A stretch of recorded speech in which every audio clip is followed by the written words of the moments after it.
we're back. You have been listening to Live from the Heartland. I am your host today, Lisa Smith, and my next guest is Mr. Steve Beyer. Steve, contrary to what I expected, you've written a book called Singing to the Plants, which I fully expected to be Carlos Castaneda's Revisited. That was Conversations with Don Juan back in the 60s. Oh, I remember well. Was hugely popular among my set. I confess I never read it, but that's what I thought it was going to be, sort of your personal adventures with mind-altering drugs in the Upper Amazon. But it's not about that. It's in part about that. It's more scholarly, I think. It's an attempt to be scholarly. It's an attempt to approach this unique healing culture using whatever tools I had available to me. And that includes anthropology, it includes cognitive psychology, and it includes trying to relate my own personal experiences to this fascinating culture. Now, if you could describe for me, what is the drug that the Mestizo spiritualists, or also known as... let's call them shamans. Okay. In my anthropology classes, they said shaman, but tomato. The drug that they use as sort of the, what would you call it, the means of transportation is called ayahuasca. Ayahuasca. That is one of any number of sacred plants that are used in the Upper Amazon. It's one of 3 major hallucinogens that shamans use in their healing practice. Ayahuasca is preeminently a teaching plant, and it is. What is it teaching you about? It teaches you in part what you want to know, and it teaches you in part what it wants you to know. Kind of like an aptitude test. It tells you what you already know. In some cases, it tells you what you already know. In some cases, people say that it tells you what you did not know. And it provides all kinds of information, including what has caused the shaman's patient to be suffering from the condition the patient has, and it says what the healing for that suffering needs to be.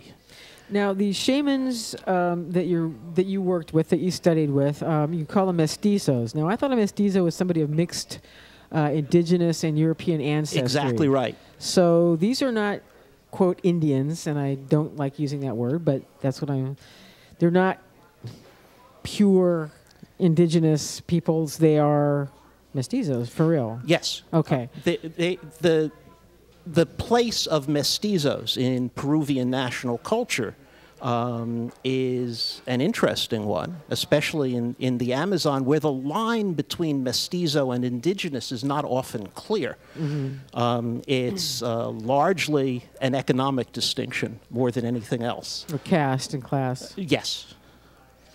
Okay, before we get into the details of ayahuasca, which I find fascinating, and by the way, just for the listeners who, for whom this might be an area that they think they might not find interesting, it is. I did read parts of the book, and I thought it was very scholarly.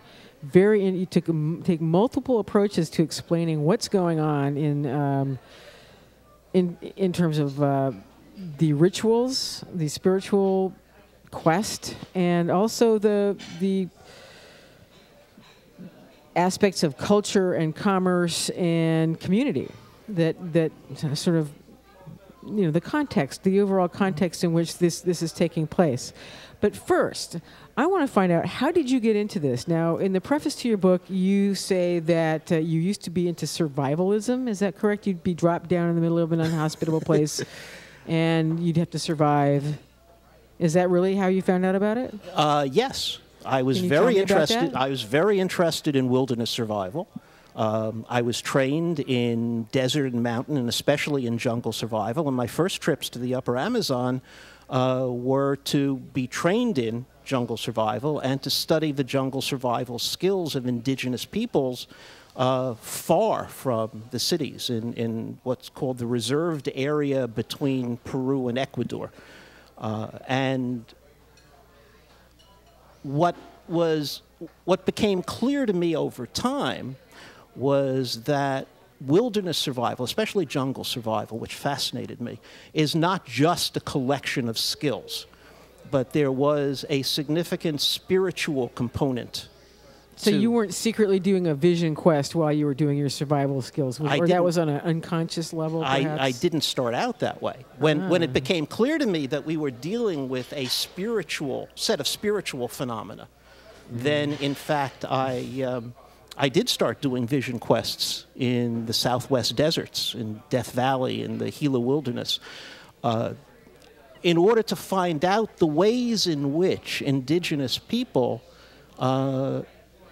had a spiritual connection to each other and to the spirits of the wilderness and the spirits that filled their cosmos. So when you say you were doing vision, you were interested in vision quests, were you looking for something that was possibly you felt might be missing in your own urbanized existence, modern existence? I was motivated primarily by curiosity. You're a curious guy. I am definitely a curious guy. All right. And when I began studying with my maestro ayahuasquero, with my ayahuasca teacher, I asked him at one point how he got started. And he said that he got started drinking ayahuasca and becoming a healer because he was curious. He first drank ayahuasca and he said he saw things and he wanted to pursue this path. And out of his curiosity, he then apprenticed with his uncle, who was a healer, and he became a healer himself. Now, just to clarify here, those of us from an earlier generation used to see things all the time on psychogenic substances, and we didn't necessarily impart any spiritual meaning to that.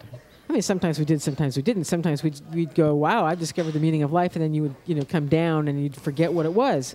But so why isn't it just the cultural context in which this ayahuasca drinking ritual takes place that gives it meaning? I think it is. I think it's very clearly a cultural context. One of the things I wanted to do in the book is to make clear to myself and hopefully to others the cultural context in which meaning is given to these experiences. And the uses of those meanings. And the uses of those meanings. They serve a function.